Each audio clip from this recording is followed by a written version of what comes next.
Today, March 14, 2017, there are wonderful news. Kim Kardashian crying story told to have a gun in the head. Please let me live. Funny scene. Kristen Stewart hands clawed hair though. Head almost bare.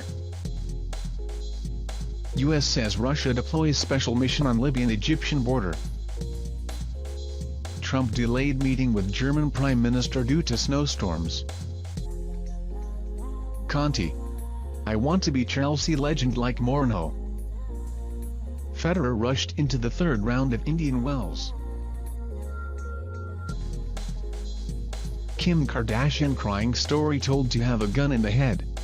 Please let me live. Kim Kardashian talked about the scary incident in his reality television show Preview. 5 months after the robbery in Paris, Kim Kardashian recently shared more about the scary incident in the preview of the reality TV show Keeping Up with the Kardashians. Kim cries to the sisters, "They point the gun at me and I know they intend to shoot at my head. Then a guy wrapped his face in my face." Kim had to beg, "Please, I have a family, let me live." In the second preview, Kim told the bandits that she asked for money, but at that time she did not have the money, and then, "They dragged me out into the corridor, down a staircase downstairs. I see the gun clearly in front as the day," the 36-year-old star told of his intention to escape. "I looked at the gun, then looked back up at the stairs. I had a second to decide. I would run down the stairs, but in case you run and do not get shot, the elevator is not open in time, or if the door under the stairs is locked, then it is like pepper." The robbers took away Kim jewelry worth about $10 million, $220 billion, after the incident. Kim has been in hiding for months and arrived in January this year at an event in Dubai. Also in January, the police arrested 17 suspects, including Kim's driver when she was in Paris, who is said to have colluded with the bandits, revealing Kim's location. Funny scene. Kristen Stewart hands clawed hair though. Head almost bare. Know what news? Kristen Stewart shaved her head. Funny scene. Kristen Stewart hands clawed hair though. Head almost bare. Photo 1, a few days ago. Kristen Stewart surprised people when they dared to shave their long hair, but a scene is more interesting. When shaping the red carpet, she used to hand over her hair, then realized that her no hair. Kristen Stewart made a cameo appearance with her new hairstyle on New York City. Shaved her head in platinum gold. Although no longer feminine long hair, but with attractive face and charisma, the young actress still looks strangely beautiful. Many readers on Daily Mail also praised Kristen better than shaved head. On the show, The Today Show, Kristen explained the reason for the new hairstyle. "I'm shooting a movie called Underwater. I'm a mechanical engineer working on an oil rig in the ocean.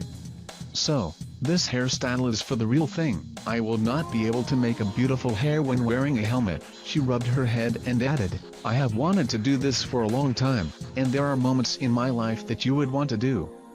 Kristen goes on to say, "The director suggested this idea, and I said, 'Well done, you should be credited for this idea,' and I was always playing, feeling great."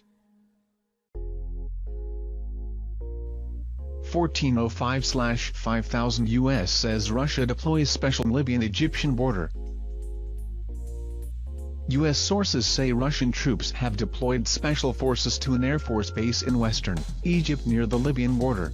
A U.S. official said no tolls from Russian special forces and planes were discovered at a military base in Sidi Barrani, Egypt, some 100 kilometers from Libya's border with Libya. The United States said it was a move to support Libyan military commander Khalifa Haftar, head of the United Nations-backed Nationalist Anti-Government (GNA) coalition.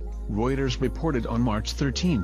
The Egyptian security source said the Russian task force was composed of 22 members, but did not disclose their mission. Russia may have used another military base east of Sidi Barrani in early February this year. The Russian Defense Ministry did not comment, while the Egyptian army denied the appearance of Russian forces on its territory. "There are not any foreign troops in Egypt," said Tamer al-Rifai, an Egyptian military spokesman, on March 13. It is a matter of sovereignty. U.S. intelligence officials say Russia is seeking to increase its influence in Libya, in order to regain its political and military advantage from Gaddafi's presidency, just like in Syria. They seem to be trying to limit military activity and create enough pressure to have a negotiating advantage, but not too much to avoid getting bogged down, the officials said. Trump delayed meeting with German Prime Minister due to snowstorms. U.S. President Donald Trump moved his meeting with German Chancellor Angela Merkel over the weekend, due to snowstorms on the East Coast. The president talked to the German Chancellor, who agreed that the meeting should be moved to March 17 because of the weather. AFP News quoted President Sean Spicer as saying, "The first meeting between Trump and Merkel was originally scheduled for today." After the exchange in the Oval Office, the two heads of state expected a joint press conference. Earlier, the White House emphasized the close cooperation between the U.S. and Germany, saying that Trump was looking forward to learning more from Merkel. A senior official of the Trump administration says the U.S. president will be very interested in hearing the German chancellor talk about how to deal with Russians, listening to her views on resolving the crisis in Ukraine. President Trump and German Chancellor Merkel are looking forward to reaffirming their resolve to meet common challenges, the White House said in a statement. Merkel emphasized her visit to Washington not only as the German leader but also as an envoy to the European Union. "I will definitely point out that for us, our country and its membership in the EU are two sides of a coin," Merkel said before leaving for the U.S. The meeting between Mr. Trump and Mrs. Merkel attracted public attention as the two leaders expressed differing views on a range of issues, including immigration and climate change. Merkel has criticized Trump's decision to ban citizens from the 7 most Muslim countries in the United States. Mr. Trump also strongly condemned Merkel's refugee policy. Conte: "I want to be Chelsea legend like Mourinho." The Italian coach expressed his admiration for Jose Mourinho, while avoiding an argument that sparked the Chelsea-Man United game in the FA Cup on March 13. Before returning to Stamford Bridge in the FA Cup quarter-final, Mourinho said the former had a better start to the season. Earlier, Man Utd's coach also made a controversial comment that he was puzzled because Antonio Conte's Chelsea were in a defensive game but were often lauded. This is different from the denouement that Mourinho suffered while at Stamford Bridge, however, shared before the Great War tonight. Conte sought to avoid conflict. "I hope so," said the Italian strategist when asked if there was an ambition to break Mourinho's record at Chelsea in the past. "His accomplishments here are so great. I know very well that he always has a place in the heart of the fans, so he deserves to write a beautiful page in Chelsea's history." On Mourinho's individuality, Conte said, "I respect Mourinho because he is a champion. I like his temper. Mourinho is always hungry for winning. All the Chelsea fans have to respect him." Contrary to the recent cup games, Coach Conte is likely to use the best players for this battle. The FA Cup is a tip-off-the-line arena, so when it comes to this round, I want to make the best decisions for a game against Man Utd. What to give some players a break, I think Manchester United too, said Conte. Federer rushed into the third round of Indian Wells. The Australian Open champion took just 51 minutes to beat Stefan Robert after 2 sets 62-61.